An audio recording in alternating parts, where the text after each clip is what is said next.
اللہ تعالیٰ کی یہ نشانیوں میں سے ہے کہ اس نے تم سے تمہارے ہی لیے جوڑا بنایا تاکہ تم اس سے سکون حاصل کرو۔ شادی کیا ہوتی ہے؟ ایک مرد اور ایک عورت کے درمیان شرعی گواہوں کی موجودگی میں اللہ کے نام پر معاہدہ ہونا، اس کو شادی کہتے ہیں۔ یہ جو ایگریمنٹ ہوتا ہے، نکاح ہوتا ہے، یہ اللہ کے نام پر ہوتا ہے۔ اللہ تعالیٰ ہی کا نام اتنا اچھا ہے کہ وہ حرام کو حلال کر دیتا ہے۔ آپ دیکھیں، قربانی کے جان پر اللہ کا نام نہ لیا جائے تو وہ حرام۔ اسی طرح مرد اور عورت کے تعلق کے درمیان اللہ کا نام آئے گا تو عورت حلال ہوگی، وگرنہ دونوں کا ملنا ایک دوسرے کے ساتھ حرام ہوگا۔ قربان جائیں اس پروردگار کے نام پر کہ جس کا نام اتنی برکتوں والا۔ فرمایا وَاتَّقُوا اللَّهَ الَّذِي تَسَاءَلُونَ بِهِ وَالْأَرْحَامَ۔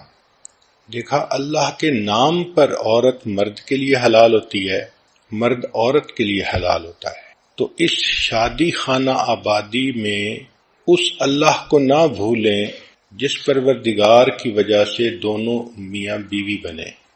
نکاح سے پہلے دونوں ایک دوسرے کے لیے غیر محرم تھے۔ لڑکے کے لیے لڑکی کو دیکھنا حرام، لڑکی کے لیے لڑکے کو دیکھنا حرام۔ اتنی اجنبیت، دوری۔ اللہ کا نام درمیان میں آیا، اتنے قریب ہو گئے کہ اب وہ بیوی سب اپنوں سے بڑی اپنی بن گئی، شریکہ حیات بن گئی۔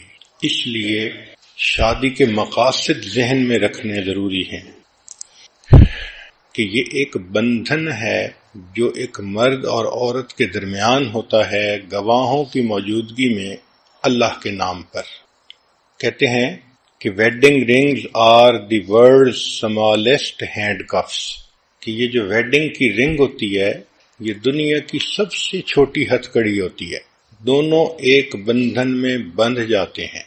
قرآن مجید میں اللہ تعالیٰ فرماتے ہیں وَأَخَذْنَ مِنْكُمْ مِيثَاقًا غَلِيظًا، اور وہ تم سے ایک پکا عہد لے چکی ہیں، کمٹمنٹ لے چکی ہیں۔ چنانچہ شادی کے مقاصد میں سب سے پہلا مقصد ہے گناہوں سے بچنا۔ خاوند بیوی کے ذریعے گناہوں سے بچے اور بیوی خاوند کے ذریعے سے گناہوں سے بچے۔ یہ شادی کے مقاصد میں سے سب سے پہلا مقصد ہے۔ اور دوسرا مقصد ہے ایمان کو مکمل کرنا، کیونکہ نبی علیہ السلام نے ارشاد فرمایا النکاح نصف الایمان، نکاح آدھا ایمان ہے۔ شادی سے پہلے انسان جتنا ہی نیک بن جائے ابھی آدھے ایمان پر عمل کر رہا ہے۔ نکاح ہونے کے بعد اب ایمان کی تکمیل ہو جاتی ہے۔ اس لیے اللہ تعالیٰ بندے کے اعمال کا اجر بڑھا دیتے ہیں۔ حدیث مبارکہ میں ہے کہ شادی سے پہلے ایک نماز پڑھیں تو ایک نماز کا ثواب، اور شادی ہونے کے بعد ایک نماز پڑھیں تو 21 نمازوں کا ثواب، اور بعض روایات میں 42 نمازوں کا ثواب۔ تو اعمال کا اجر بڑھ جاتا ہے۔ اس کی کیا وجہ ہے کہ رب کریم یہ فرماتے ہیں کہ میرے بندے، پہلے تیرے اوپر صرف حقوق العباد تھے، ایک نماز کا اجر ایک ملتا تھا کہ صرف حقوق اللہ تھے، اب تیرے اوپر حقوق العباد بھی آ گئے۔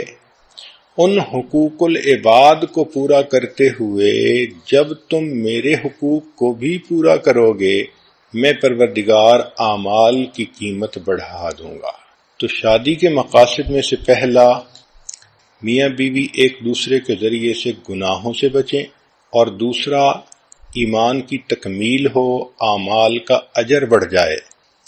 تیسرا کہ دونوں کو عزت مل جائے۔ جب شادی ہو جاتی ہے تو خاوند بیوی کے لیے عزت کا سبب بنتا ہے، بیوی خاوند کے لیے عزت کا سبب بنتی ہے۔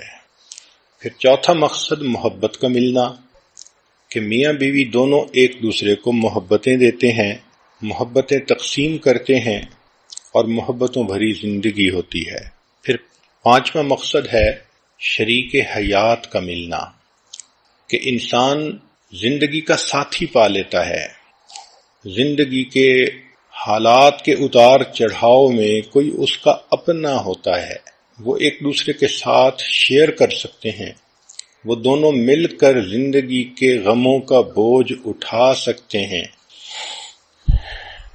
پھر چھٹا مقصد ہوتا ہے اولاد کا ہونا، چنانچہ فطری خواہش ہے ہر انسان کی کہ اولاد ہو، اس لیے انبیاء کرام جیسی بزرگ ہستیاں بھی اللہ سے اولاد کے لیے دعائیں مانگتی رہیں۔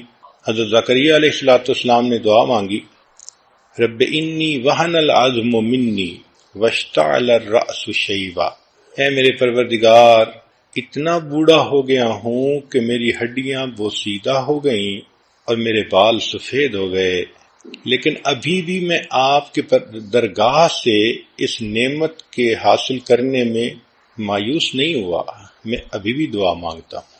تو دیکھو بڑھاپے میں بھی انسان کی یہ تمنا ہوتی ہے، اسی طرح ہر عورت کے دل کی فطری خواہش ہوتی ہے کہ اللہ مجھے اولاد کی نعمت عطا فرمائے۔ اور ساتواں مقصد ہوتا ہے پرسکون زندگی گزارنا۔ اس لفظ کو سمجھنے کی کوشش کریں کہ آج کل ذہنوں میں یہ بات سما گئی کہ کوئی غم ہونا ہی نہیں چاہیے، پریشانی ہونی ہی نہیں چاہیے۔ ایک کافر کی سوچ اور ہوتی ہے، مومن کی سوچ اور ہوتی ہے۔ کافر یوں سوچے کہ کوئی پریشانی نہیں ہونی چاہیے تو وہ سوچ سکتا ہے، مگر مومن تو جانتا ہے کہ دنیا دارالمحن امتحان گاہ ہے، اور اس امتحان گاہ میں حالات عدلتے بدلتے ہیں، کبھی اللہ خوشی دے کر آزماتے ہیں، کبھی غم دے کر، کبھی صحت دے کر، کبھی بیماری دے کر۔ تو حالات کے اتار چڑھاؤ کو ایکسپیکٹ کرنا چاہیے۔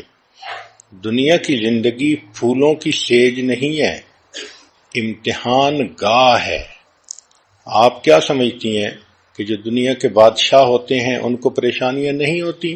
توبہ توبہ، اتنے پریشان کہ ان کی پریشانیاں کسی شہر کے لوگوں میں تقسیم کر دیں تو شہر کے سارے لوگ پریشان ہو جائیں۔ تو مقصد سمجھیں کہ سکون پانا۔ تو میاں بیوی دونوں پرسکون ہوتے ہیں، اگرچہ تنگی ہو، اگرچہ پریشانی ہو، اگرچہ بیماری ہو۔ تو ان چیزوں کا ہونا الگ بات ہے اور دلی سکون ہونا یہ الگ بات ہے۔ جب انسان کو یہ محسوس ہوتا ہے نا کہ میں اکیلا نہیں، میرے ساتھ کوئی اور بھی ہے، تو پھر پریشانی نہیں لگتی، پھر دل پرسکون ہوتا ہے۔ اس لیے شریعت نے اتنا خوبصورت لفظ استعمال کیا کہ ایک لفظ سے شادی کا مقصد واضح فرما دیا۔ چنانچہ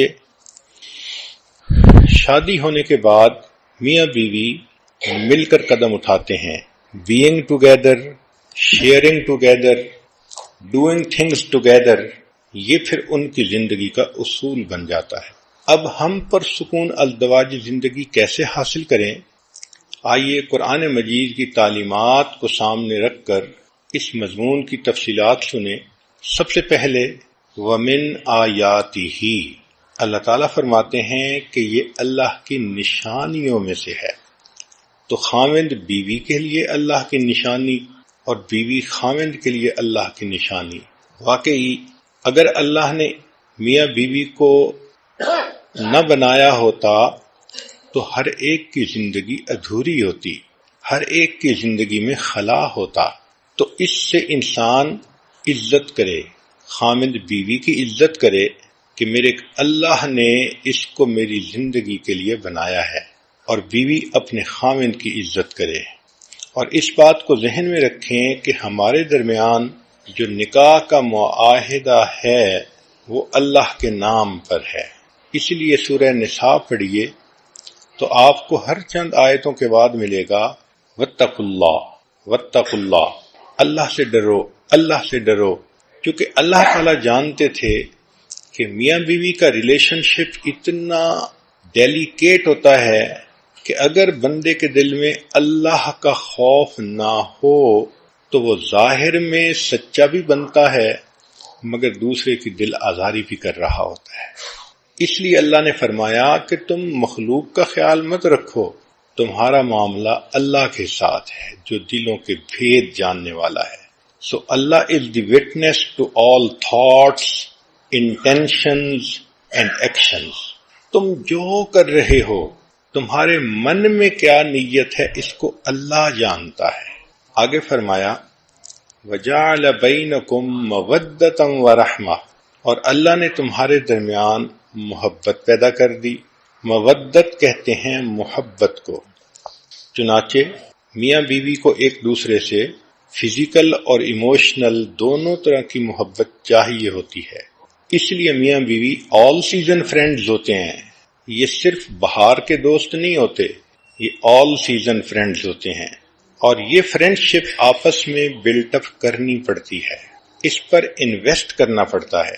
جتنا ایک دوسرے کی خاطر انویسٹمنٹ کریں گے اتنا یہ محبت مضبوط ہوتی چلی جائے گی.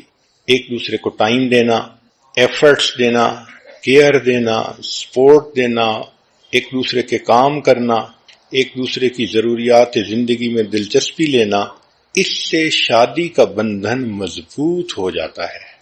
یوں سمجھ لیں کہ میاں بیوی کا ایک ایموشنل بینک اکاؤنٹ ہوتا ہے. جتنا وہ اس کے اندر ان پٹ ڈالتے رہتے ہیں اتنا ان کی شادی پرسکون ہوتی ہے. Love is directly proportional to investment. جس چیز پر جان مال وقت لگتا ہے اس کی محبت دل میں آتی ہے. یہ اصول ہے. اس کی مثال سن لیجئے. ماں بیٹے کے اوپر کتنی انویسٹمنٹ کرتی ہے. 24 گھنٹے کی خادمہ، پہلے کھلاتی ہے بعد میں کھاتی ہے، پہلے پلاتی ہے بعد میں پیتی ہے، پہلے بچے کو سلاتی ہے بعد میں خود سوتی ہے. کتنی تھکی ہوئی کیوں نہ ہو، بچے کی آواز آنے پر فوراً اٹھ کھڑی ہوتی ہے اور بچے کی ضرورت کو پورا کرتی ہے. تو جب ماں بیٹے کو دودھ پلاتی ہے، اس کی کیئر کرتی ہے، لک آفٹر کرتی ہے، اتنا اس پر انویسٹمنٹ کرتی ہے تو بچے کی محبت بھی اس کے دل میں آ جاتی ہے. اتنی ٹچی ہوتی ہے، اپنی تکلیف گوارا کر لیتی ہے، بچے کی تکلیف اس سے گوارا نہیں ہوتی. انسان تو انسان، جانوروں میں بھی ہم نے دیکھا کہ مدر اپنے بیبی کے بارے میں کتنی پوزیسو ہوتی ہے، پروٹیکٹیو ہوتی ہے. اس کی بنیاد کیا کہ ماں کی انویسٹمنٹ ہوئی ہوتی ہے. اب ایک ماں کا بیٹا ہو اور اس کو فوراً لے کر کسی اور کے حوالے کر دیں تو آپ دیکھیں گے کہ ان دونوں کے درمیان آپس میں محبت کا رشتہ گہرا نہیں ہوگا. اسی طرح جو لوگ دین کے اوپر جان مال اور وقت لگاتے ہیں ان کے دل میں دین کی عزت آ جاتی ہے، محبت آ جاتی ہے، قدر آ جاتی ہے. آج کے مرد لوگ بزنس پر اپنا وقت لگاتے ہیں، مال لگاتے ہیں، تو ان کو بزنس سے کتنی محبت ہوتی ہے. تو یہ ذہن میں رکھیں کہ جتنا ایک دوسرے کے لیے وقت دیں گے، قربانی دیں گے، ایک دوسرے کا خیال رکھیں گے، ایفرٹس کریں گے، اتنا یہ شادی کا رشتہ مضبوط ہوگا اور یہ محبت گہری سے زیادہ اور گہری ہوتی چلی جائے گی. تو میاں بیوی ایک دوسرے کو اون کریں. جہاں ایک دوسرے کی خاطر قربانیاں نہیں ہوتی وہاں تعلق کمزور ہوتا ہے. چنانچہ ایک واقعہ ہے، ایک لڑکی زینب کی شادی ہوئی اور اس کو ساس ایسی ملی کہ اللہ کی پناہ، چھوٹی چھوٹی بات پہ تنقید کرنے والی، سمجھانے والی، بتانے والی.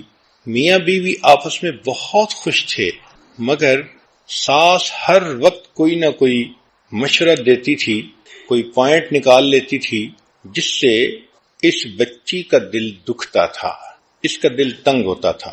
چنانچہ 1 سال اس نے جب گزارا تو اس نتیجے پر یہ پہنچی کہ اس ساس کی موجودگی میں میری زندگی کبھی خوش نہیں گزر سکتی.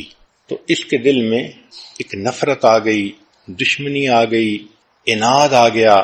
یہ ایک آنکھ اپنی ساس کو نہیں دیکھنا چاہتی تھی. اس کا دل چاہتا تھا زمین پھٹے اور یہ بوڑھی عورت اندر اتر جائے، میری جان چھوٹ جائے اس سے. ایک دن یہ بیمار تھی تو حکیم کے پاس گئی دوائی لینے کے لیے. تو وہاں اس کے دل میں شیطان نے یہ بات ڈالی کہ کیوں نہ حکیم صاحب سے میں کوئی ایسی دوائی لے لوں کہ جس کی وجہ سے میری ساس مر ہی جائے، میری جان چھوٹ جائے. چنانچہ اس نے رو دھو کر حکیم کو بتایا، میں بہت دکھی ہوں، میں بہت پریشان ہوں، آپ میری ہیلپ کریں، مجھے کوئی دوائی ایسی دیں جو میں ساس کو کھلاؤں اور میری جان چھوٹ جائے۔ حکیم سمجھدار تھا، اس نے کہا بہت اچھا، میں تمہیں دوائی تو دے دیتا ہوں، لیکن ایک بات ذہن میں رکھنا کہ اگر ایسی دوائی دی کہ فوری اثر کرے تو تمہارے نام لگ جائے گا، تمہارے اوپر لوگ شک کریں گے، تم اس کے قتل کرنے والی بن جاؤ گی۔ اس نے کہا ہاں بات تو ٹھیک ہے۔ تو حکیم نے کہا کہ میں ایک ایسی دوائی دیتا ہوں کہ جو سلو پائزن ہے، اس میں 1 سال لگے گا، اور 1 سال میں یہ عورت اندر سے اتنی کمزور ہو جائے گی کہ مر ہی جائے گی۔ وہ بہت خوش ہو گئی کہ اچھا آپ ایسی دوائی مجھے دے دیں۔ چنانچہ حکیم نے ایک دوائی دے دی اور کہا کہ اس کو وقتاً فوقتاً کھلاتی رہنا، اور 1 سال کا عرصہ ہے، تمہاری جان چھوٹ جائے گی۔ اب دلہن سمجھتی تھی کہ میرا مسئلہ حل ہو گیا، مگر حکیم صاحب نے ایک مشورہ اور دیا کہ دیکھو، چونکہ یہ کام آپ خود کر رہی ہو تو دنیا آپ کو مجرم نہ سمجھے، اس لیے اب کوشش کرو کہ اس بوڑھی کی خدمت زیادہ کرو، اس کے قریب ہو جاؤ، اس کو اپنا بنانے کی کوشش کرو، تاکہ دنیا والے بھی یہ دیکھیں کہ تم تو اس کو بہت اہمیت دیتی تھیں، خدمت کرتی تھیں، اچھا وقت گزارتی تھیں، تو تمہارے اوپر کوئی شک بھی نہیں کرے گا۔ اس کو یہ بات بھی اچھی لگی، چنانچہ یہ آئی۔ اب اس نے اس کو اپنی ساس کو وہ دوائی دینی شروع کر دی، مگر ایک تبدیلی یہ آئی کہ اس نے ساس کو اب ذرا زیادہ وقت دینا شروع کر دیا، ان کی خیال رکھتی، ان کی بات مانتی، ان کا دل خوش کرنے کی کوشش کرتی کہ تاکہ ساس بھی کہے کہ اس نے مجھے بہت محبت دی، اور خامد بھی یہی سمجھے کہ میری بیوی نے تو اس کی خدمت کرنے میں کوئی کمی نہیں چھوڑی۔ وہ اچھا بننا چاہتی تھی تاکہ قتل کا الزام اس کے سر پر نہ آئے۔ 1 سال اس نے خوب محنت کی اور اپنی ساس کی خدمت کر کے اپنے خامند کو بھی خوش کیا، ساس کو بھی خوش کیا۔ لیکن جب 1 سال گزرنے کے قریب آیا تو جب وہ تنہائی میں بیٹھ کر سوچتی کہ اب میری ساس مر جائے گی، تو اب اس کے دل کو خوشی کی بجائے غم ہوتا، کیونکہ اب قریب ہونے کی وجہ سے اس کو محبت ڈیولپ ہو چکی تھی۔ چنانچہ 1 سال کے بعد وہ روتی ہوئی پھر حکیم کے پاس آئی اور کہنے لگی کہ پلیز آپ مجھے اس زہر کا کوئی اینٹی ڈوٹ دے دیں، میں نہیں چاہتی کہ میری ساس مرے، وہ اتنی میرے ساتھ اچھی ہو گئی ہے، میں اس کے ساتھ اتنی کمفرٹیبل فیل کرتی ہوں کہ میں نہیں چاہتی کہ وہ فوت ہو۔ جب اس نے یہ کہا تب حکیم صاحب نے بتایا کہ بہت اچھا، میں نے اس کو زہر نہیں دی تھی، ایک عام دوائی دے دی تھی تاکہ تمہارے دل کو تسلی رہے کہ زہر دی جا رہی ہے، لیکن جو میں نے تمہیں نصیحت کی تھی کہ ساس کی خدمت کرو، وقت دو، اس کی بات مانو، اصل تو یہ بنیاد تھی۔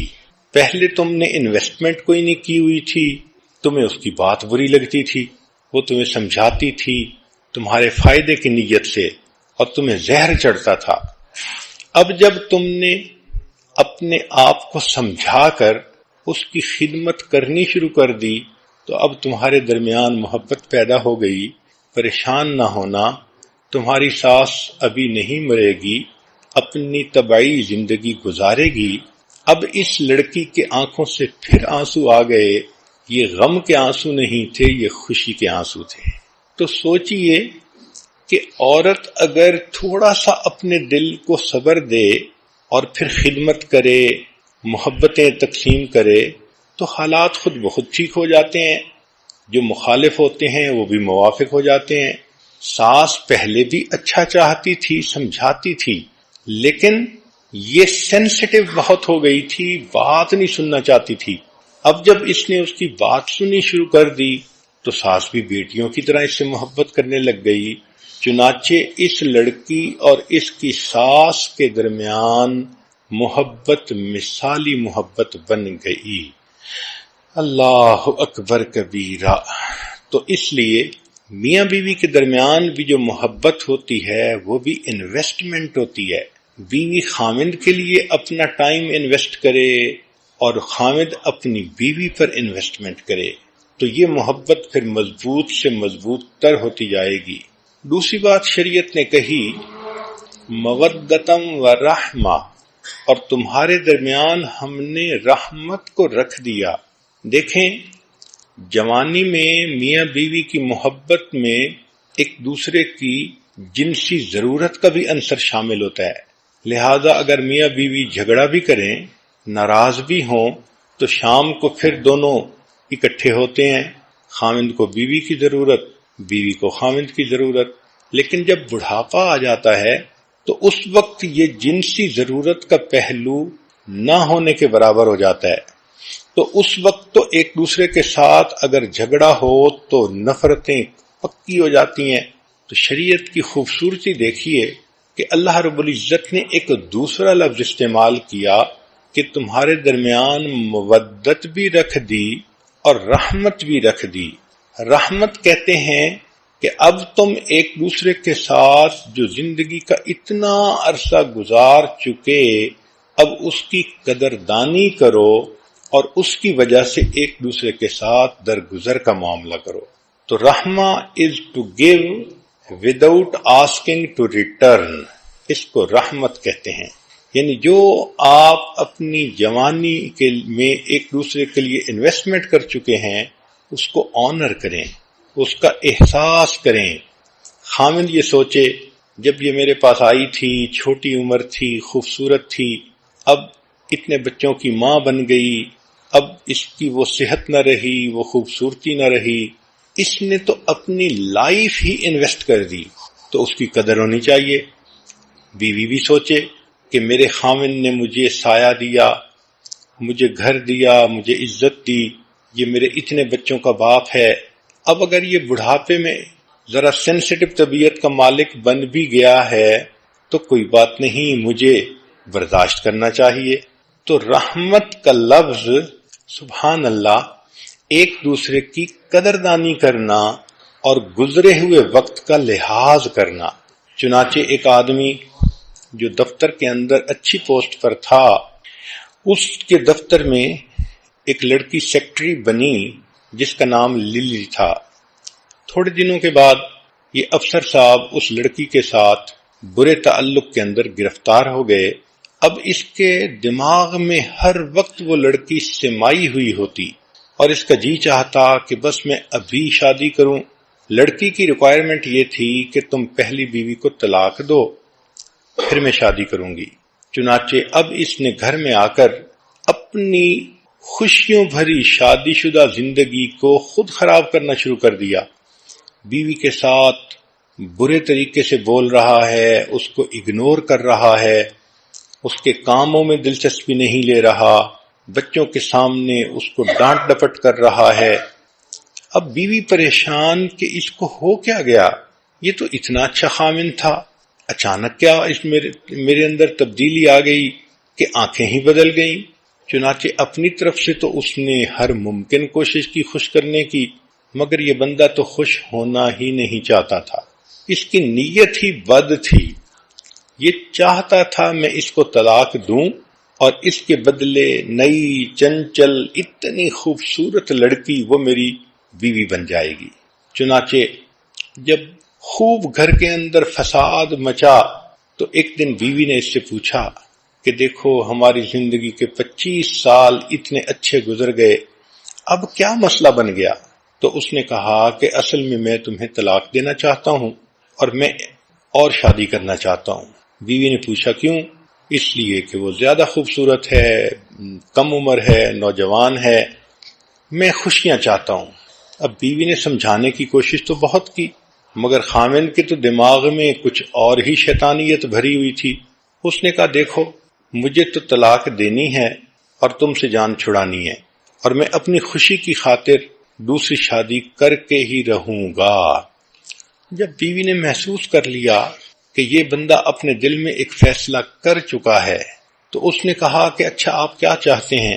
خامند نے کہا کہ چونکہ میرے پاس تنخواہ بہت ہے، مال و دولت ہے، میں تمہیں یہ گھر بھی دے دیتا ہوں اور میں تمہیں گاڑی بھی دے دیتا ہوں اور اتنا ماہانہ خرچہ بھی تمہارا میں طے کر دیتا ہوں، تم بچوں کے ساتھ اس گھر میں رہو، ان کو پالو، البتہ مجھ سے طلاق لے لو تاکہ میں دوسری شادی کر کے اس نئی بیوی کے ساتھ خوشیوں بھرا دن گزاروں۔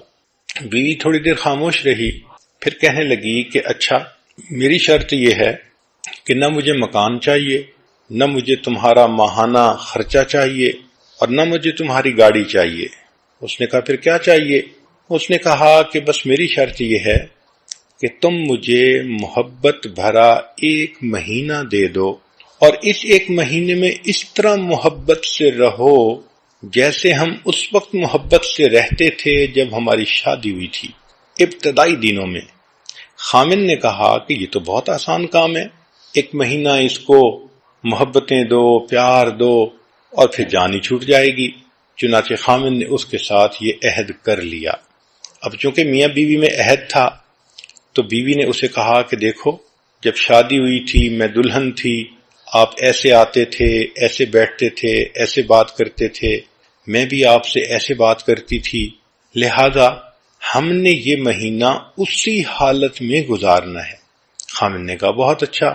چنانچہ دونوں نے آپس میں خوب گرم جوشی کا اظہار کیا، محبتوں کا اظہار کیا، میل ملاپ کیا، باتیں کیں، بیٹھے، اور جیسے ہنی مون کا وقت ہوتا ہے دونوں نے اس طرح وقت فارغ کر لیا۔ اب جب کچھ دن گزرے تو خامن نے یہ دیکھا کہ یہ بیوی 25 سال پہلے جب میرے پاس آئی تھی کتنی خوبصورت تھی، کتنی سمارٹ تھی، کتنی اچھی تھی، اب 25 سال کے بعد یہ 5 بچوں کی ماں بن گئی، اب صحت بھی اس کی کمزور ہو گئی، کچھ بینائی بھی کمزور ہو گئی، بلڈ پریشر کی مریضہ بھی بن گئی، اب معدے کے السر کا بھی مسئلہ ہے۔ اب یہ بیچاری جب اکیلی رہے گی تو خامند کے بغیر اس کی زندگی کیسی ہوگی؟ کیونکہ دونوں قریب وقت گزار رہے تھے تو خامند نے ایسا سوچنا شروع کر دیا۔ تو پہلے تو وہ اپنے خیالات کو جھٹک دیتا اور یہی سوچتا کہ نہیں، میں نے دوسری لڑکی سے شادی کرنی ہے، لیکن قریب رہنے سے محبتیں بڑھتی ہیں، اپنائیت ہوتی ہے، احساس ہوتا ہے انسان کو، جتنا بھی کوئی پتھر دل ہو اس کو بھی محسوس ہوتا ہے۔ چنانچہ 1 مہینہ جب قریب رہے تو آخری دن بیوی یہ ایکسپیکٹ کر رہی تھی کہ آج مجھے طلاق کا کاغذ مل جائے گا، لیکن آخری دن فلورسٹ کی طرف سے پھولوں کا ایک گلدستہ آیا اور اس گلدستے پر خامند کی طرف سے یہ پیغام لکھا ہوا تھا کہ جس طرح میں نے محبت بھرا یہ مہینہ تمہارے ساتھ گزارا، میں زندگی کے باقی دن بھی اسی طرح محبت سے گزاروں گا، میں دوسری شادی نہیں کروں گا۔ تو یہ آپس میں ایک دوسرے کے ساتھ انویسٹمنٹ ہوتی ہے۔ محبت ایک دوسرے کی خاطر قربانی کرنے کا دوسرا نام ہے۔ اس لیے شریعت نے مودت کا لفظ بھی استعمال کیا اور رحمت کا لفظ بھی استعمال کیا کہ جب بچے جوان ہو جائیں تو اب میاں بیوی کو ایک دوسرے کے ساتھ نفرتوں کی زندگی نہیں گزارنی، بلکہ ایک دوسرے کے ساتھ احساس کرنا ہے، محبتوں بھری زندگی گزارنی ہے۔ اب بغیر ریٹرن کے دوسرے کو کچھ دینا ہے۔ اس لیے کہتے ہیں کہ you can give without loving but you can not love without giving. جب محبت ہوتی ہے تو انسان بڑھاپے میں ریٹرن کے بغیر بھی دوسرے کو محبتیں دیتا جاتا ہے۔ یہ جو گیونگ کی انجوائمنٹ ہے یہ کچھ اور ہوتی ہے۔ اس لیے بڑھاپے میں ایک دوسرے کی کوتاہیوں سے، کمزوریوں سے درگزر کرنا اور برداشت کر لینا، اس لیے شریعت نے رحمت کا لفظ استعمال کیا۔ کہتے ہیں کہ a good marriage is the union of 2 فارگیورز، یعنی بیوی خامند کی کوتاہیوں سے درگزر کرے، خامند بیوی کی کوتاہیوں سے درگزر کرے۔ پھر شریعت نے کہا لِتَسْكُنُوا إِلَيْهَا، تاکہ تم سکون پاؤ۔ اب یہ سکون جو ہے انسان کو تب ملتا ہے جب دونوں نیک بن کر ایک دوسرے کے ساتھ محبت بھری زندگی گزارتے ہیں۔ یہاں بعض مفسرین نے ایک عجیب نکتہ لکھا ہے۔ وہ کہتے ہیں کہ عربی زبان میں ہر حرف کے اوپر ایک حرکت ہوتی ہے، ضمہ، فتحہ، کسرہ۔ ہم اردو میں کہہ دیتے ہیں زبر، زیر اور پیش، اور جس پر کوئی حرکت نہ ہو اس کو کہتے ہیں کہ اس کے اوپر سکون ہے۔ تو اس کا مطلب یہ کہ سکون زندگی میں ہو۔ گویا میاں بیوی یہ عہد کریں کہ ہم ایک دوسرے کے ساتھ ایک بندھن میں بندھ گئے، اب ہم کسی غیر کے ساتھ کوئی حرکت نہیں کریں گے جو ہماری زندگی کو خراب کرے۔ ہم ایک دوسرے کے لیے مخصوص ہو گئے ہیں، بکنگ ہو گئی ہے ہماری ایک دوسرے کے لیے۔ اگر اس سکون کو اردو کا لفظ سمجھ لیں تو اردو میں کہتے ہیں خوشی ہونا، دل میں پریشانی کا نہ ہونا، اس کو سکون کہتے ہیں۔ یعنی خامد اتنا اچھا بنے کہ بے غم بے غم بن جائے، اور بیوی اتنی اچھی بنے کہ مرد اس کا ہمدرد بن جائے، دونوں کی زندگی بندگی بن جائے، اس کو سکون کہتے ہیں۔ اس لیے شریعت نے کہا کہ گھر میں سکون ملتا ہے، بیوی سے سکون ملتا ہے، رات میں سکون ملتا ہے۔ وَجَعَلَ اللَّيْلَ سَكَنًا، بیوی کے بارے میں فرمایا لِتَسْكُنُوا إِلَيْهَا، گھر کے بارے میں فرمایا وَسَكَنْتُمْ فِي مَسَاكِنِكُمْ۔ تو انسان اگر پرسکون زندگی گزارنا چاہتا ہے اپنے گھر میں اپنی بیوی کے ساتھ دن رات کا وقت گزارے، تب اس کو پرسکون زندگی گزر سکتی ہے۔ جو شادی شدہ لوگ سڑکوں پر چوراہوں میں سکون ڈھونڈتے پھرتے ہیں وہ بیچارے قابل رحم ہوتے ہیں، ان کو شیطان نے بہکایا ہوتا ہے، وہ دھوکہ کھائے ہوئے لوگ ہوتے ہیں۔ بھلا سڑکوں پہ سکون کہاں ملتا ہے؟ ہوس ملتی ہے، حسرت ملتی ہے، پریشانی ملتی ہے، اللہ کے ہاں ناکامی ملتی ہے۔ سکون تو ملتا ہے اس طریقے سے زندگی گزارنے پر جو طریقہ ہمیں شریعت نے بتایا ہے۔ چنانچہ قرآن مجید کی تعلیمات پر غور کریں تو شریعت نے کہا ہن لباس لکم وانتم لباس لہن، خاوند بیوی کا لباس ہے اور بیوی خاوند کے لیے لباس ہے۔ اب دیکھو یہ خوبصورتی ہے شریعت کی کہ ایک لفظ میں میاں بیوی کے تعلق کو ڈیفائن کر دیا گیا۔ دنیا کے بڑے بڑے ادیبوں سے پوچھا گیا کہ میاں بیوی کے تعلق کو تم ذرا قلم کے ذریعے سے واضح کرو، تو کسی نے کہا میاں بیوی زندگی کے دو ساتھی ہیں، کسی نے کہا گاڑی کے دو پہیے ہیں، کسی نے کچھ کہا، کسی نے کچھ کہا، مگر جو ان کے درمیان صحیح تعلق تھا اس کو وہ فکروں میں بھی واضح نہ کر سکے۔ قرآن مجید کی خوبصورتی دیکھیے، ایک فکرہ نہیں، ایک لفظ کے اندر حقیقت کھول دی۔ خاوند کو بیوی کا لباس کہا، بیوی کو خاوند کا لباس کہا۔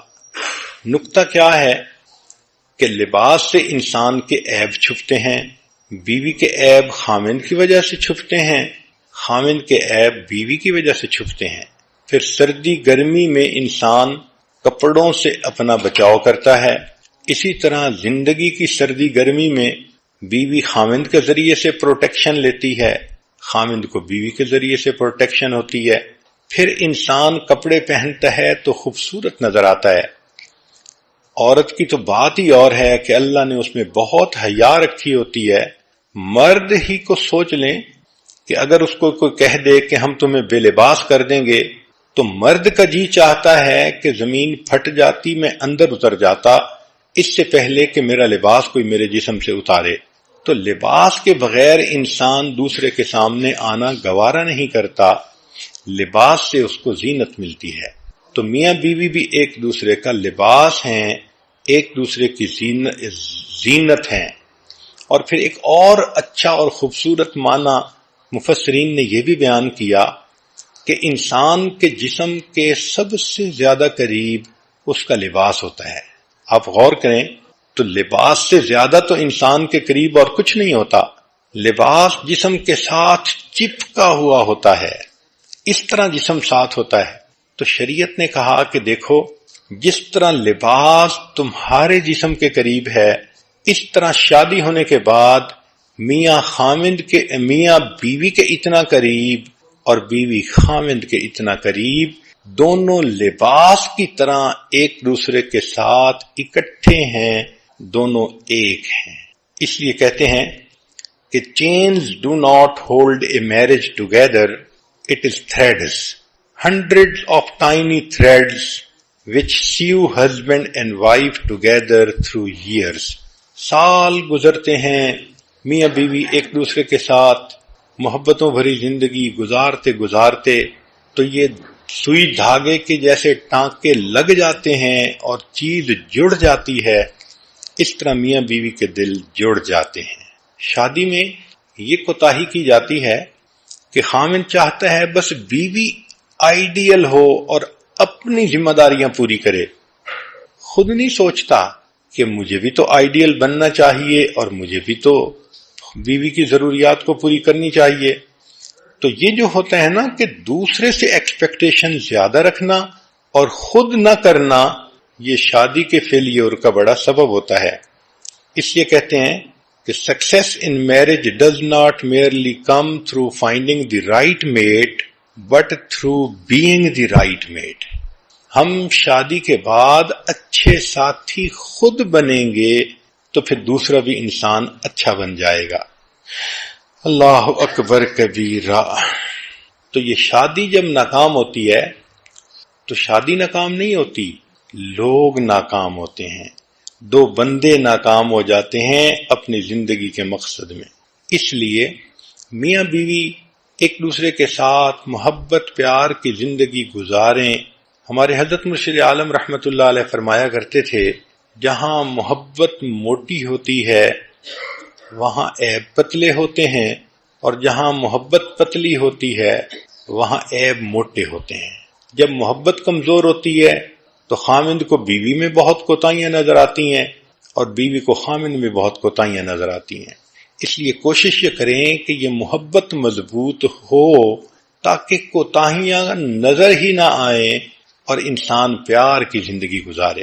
کہتے ہیں کہ ایک شخص تھا جس کا نام تھا مجنون، ویسے تو قیس اس کا نام تھا، قیس کہتے ہیں عقل مند کو، تو یہ عقل مند نوجوان تھا، مگر ایک لڑکی پر فریفتہ ہو گیا جس کا نام لیلا تھا۔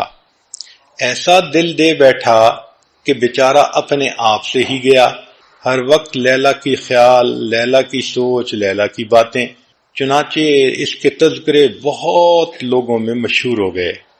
تو ایک حاکم وقت تھا، اس نے جب یہ سب سٹوریز سنی تو اس نے کہا کہ میں لیلا کو بلا کے دیکھوں تو صحیح کہ وہ کتنی خوبصورت ہے جو ایک مرد اس کے اوپر اتنا عاشق ہو گیا۔ جب اس نے اس کو بلایا تو دیکھا کہ وہ تو عام ایوریج لڑکی کی طرح تھی، تو اس نے اسے کہا کہ تو اتنی خوبصورت تو نہیں ہے۔ تو فارسی میں شاعر نے اس کو یوں کہا کہ از دیگر خوباں تو افزوں نیستی، کہ تو باقی نازنینوں سے زیادہ خوبصورت نہیں، گفت خامش کیوں تو مجنون نیستی۔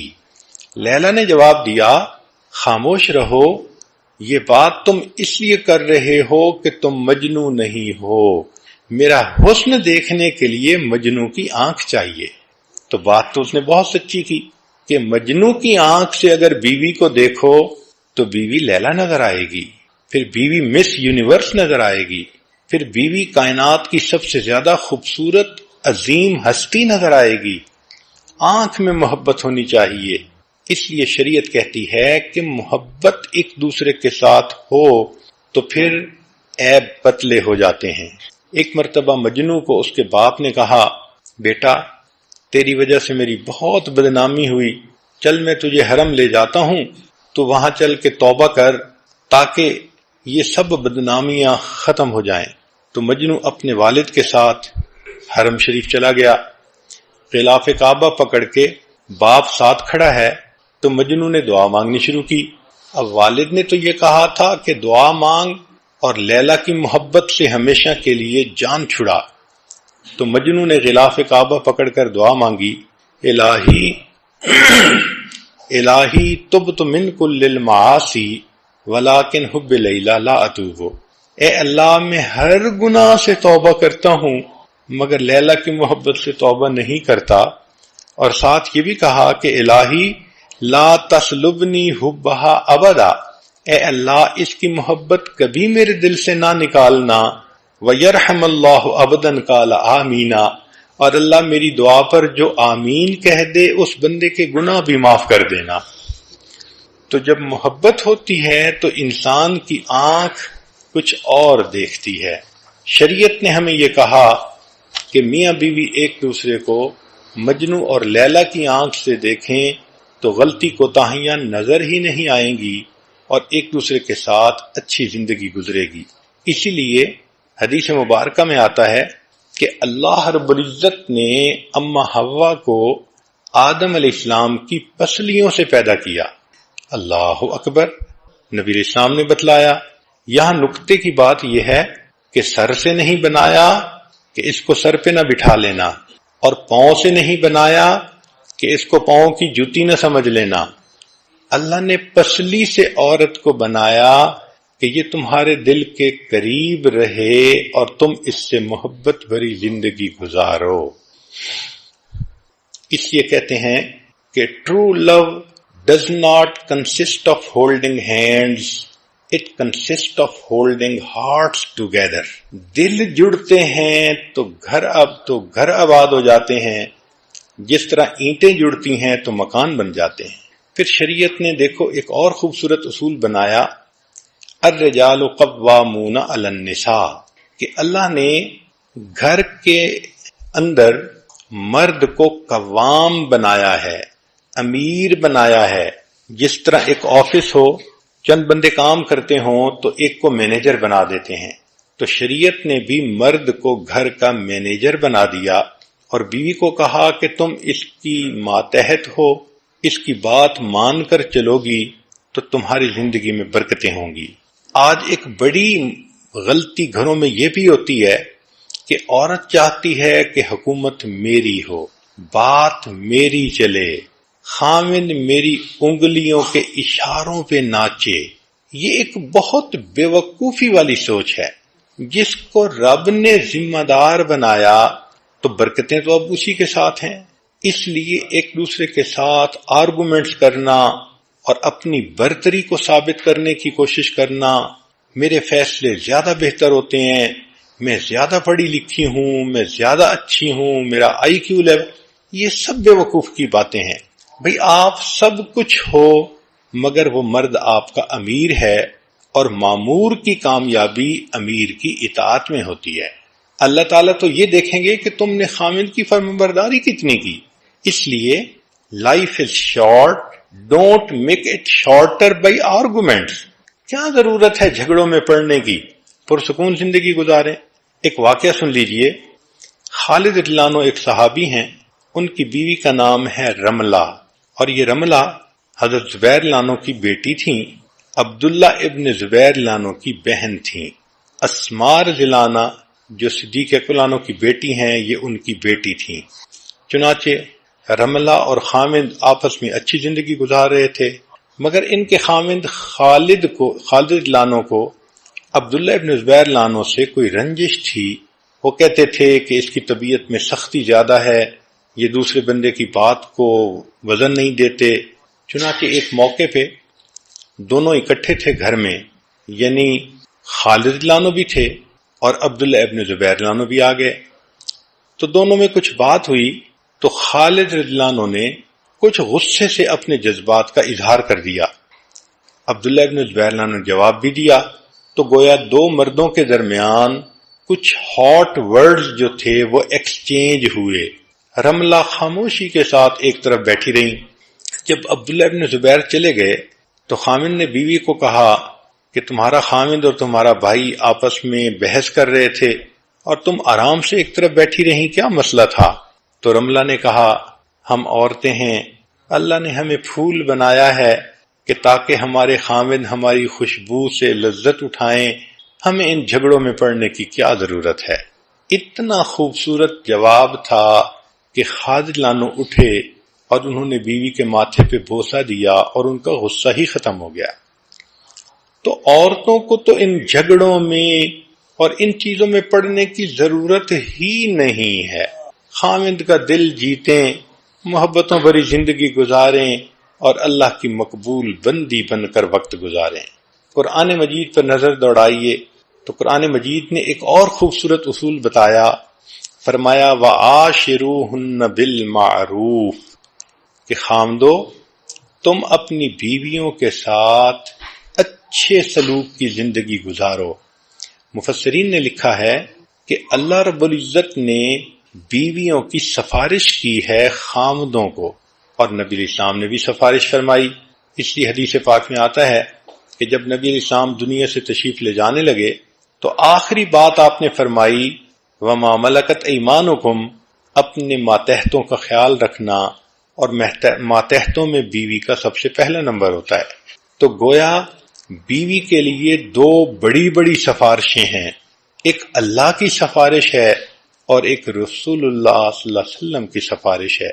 اب جس کے دل میں اللہ کی قدر ہے، نبی علیہ السلام کی قدر ہے، وہ تو اس سفارش کا خیال رکھے گا اور اس کی وجہ سے اپنی بیوی کو بہت محبتیں دے گا، بہت پیار سے رکھے گا، ہر وقت کی ڈانٹ ڈپٹ، ہر وقت کی سختی، ہر وقت کی بے رخی کی باتیں وہ کبھی بھی ایسا نہیں کرے گا، بلکہ محبت پیار سے رکھے گا کہ میرے مالک نے بھی سفارش کی اور میرے آقا نے بھی سفارش کی، اور جو آج اس سفارش کا لحاظ نہیں کرے گا کل قیامت کے دن اللہ کی رحمت کا وہ حصہ نہیں پا سکے گا کہ میرے بندے تم نے میری سفارش کا دنیا میں لحاظ نہ کیا، اب میں تمہارے ساتھ نرمی کا معاملہ کیوں کروں۔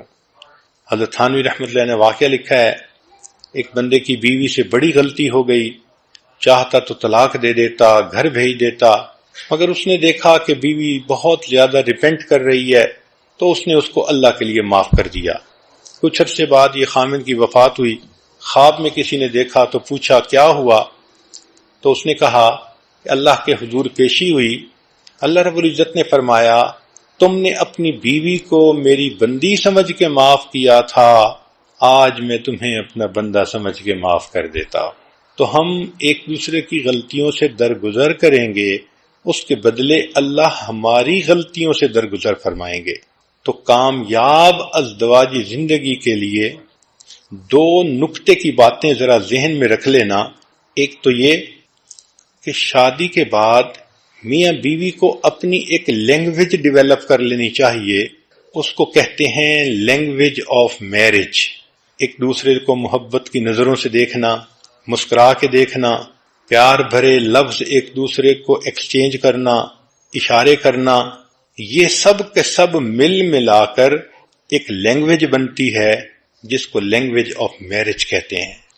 جس میاں بیوی کے درمیان یہ لینگویج ڈیولپ نہیں ہوئی ان کی زندگی کبھی پرسکون نہیں گزر سکتی۔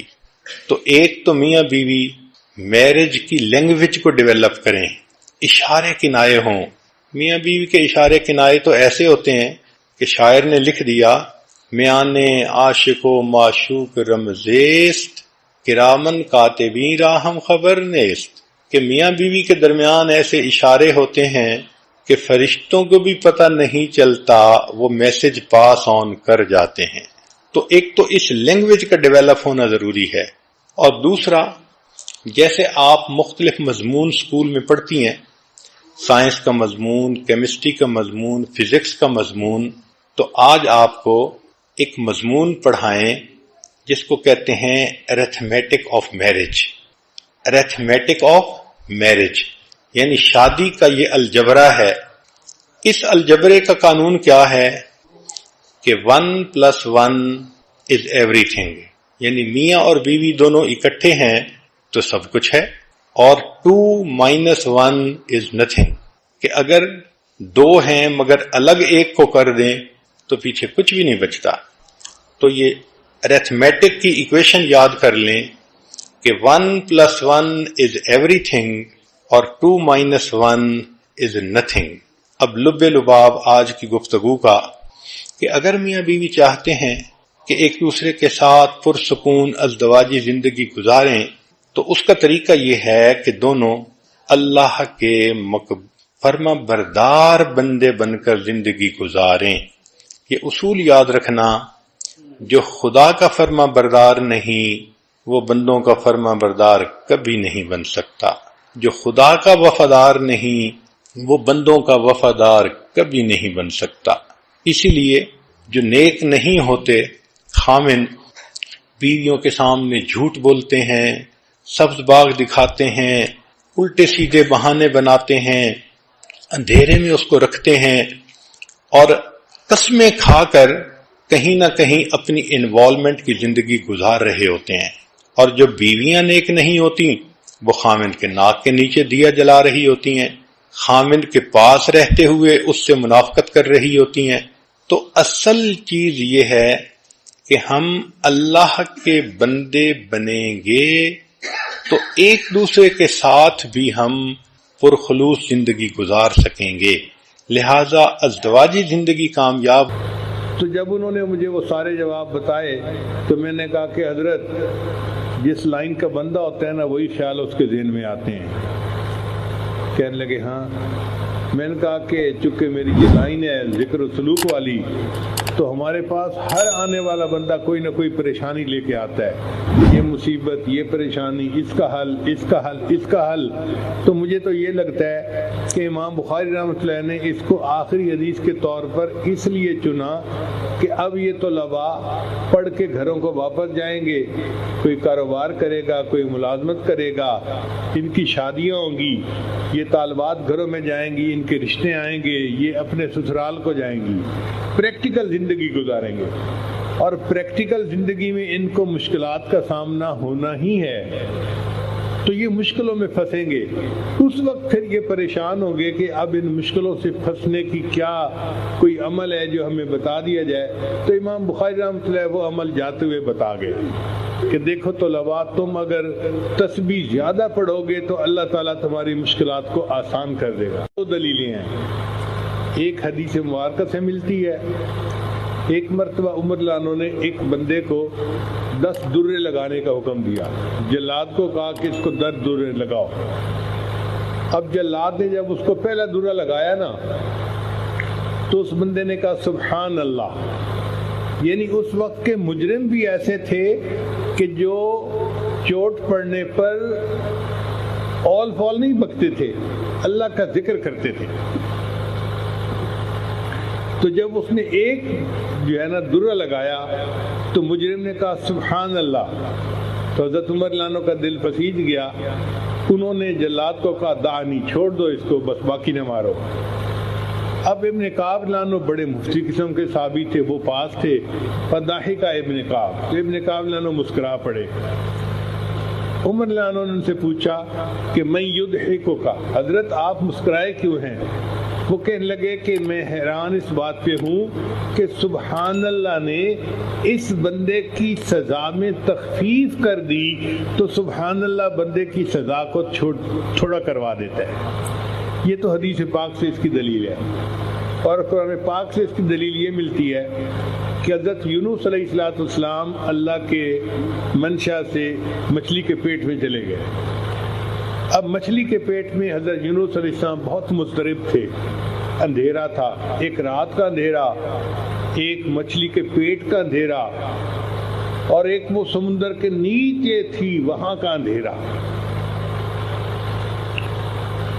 حضرت یونس علیہ السلام کو مچھلی کے پیٹ سے نکلنے کا کوئی ایگزٹ نظر نہیں آتا تھا، کوئی راستہ نظر نہیں آتا تھا کہ کوئی خروج کا دروازہ مل جائے۔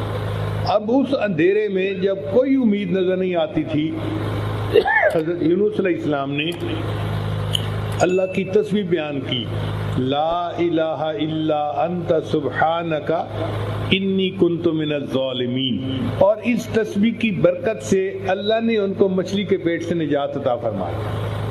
قرآن مجید میں اللہ فرماتے ہیں فلولا انہ کان من المسبحین، اگر یونس علیہ السلام اللہ کی تسبیح بیان نہ کرتے للبث فی بطنہ الی یوم یبعثون، وہ قیامت تک مچھلی کے پیٹ کے اندر ہی رہتے۔ تو یہ تسبیح ایسا عمل ہے کہ جس مصیبت میں وہ قیامت تک گرفتار رہ سکتے تھے، اللہ نے اس مصیبت سے ان کو تسبیح کے صدقے نجات عطا فرمائی۔ تو اللہ جانتے تھے کہ یہ بچیاں گھر کو جائیں گی، اب کسی کے رشتہ ہی نہیں آئے گا، وہ حالات کی مچھلی کے پیٹ میں پھنس جائے گی۔ تعلیم مکمل ہو گئی ہے، ماں باپ چاہتے ہیں بچی کی شادی کریں، رشتہ ہی نہیں آ رہا، اب بچی خود تو کچھ نہیں کر سکتی، وہ حالات کی مچھلی کے پیٹ میں بیچاری پھنس گئی، کیسے نکلے اس کو عمل پڑھنے کی ضرورت ہے۔ تو امام بخاری نے بتا دیا کہ تم عالمہ ہو، عملیات والوں کے پیچھے بھاگنے کی کوئی ضرورت نہیں، سبحان اللہ کی کثرت کرو گی، اللہ تمہیں بھی حالات کی مچھلی کے پیٹ سے نکال دیں گے۔ یا یہ عالم ہے، یہ پڑھ کے گیا، اس نے کاروبار شروع کیا اور قرضہ سر پہ یکدم چڑھ گیا، نقصان ہو گیا۔ اب کئی لوگ قرضے کی مچھلی کے پیٹ میں ایسا پھنس جاتے ہیں، نکل ہی نہیں پاتے، کوشش کرتے ہیں دن رات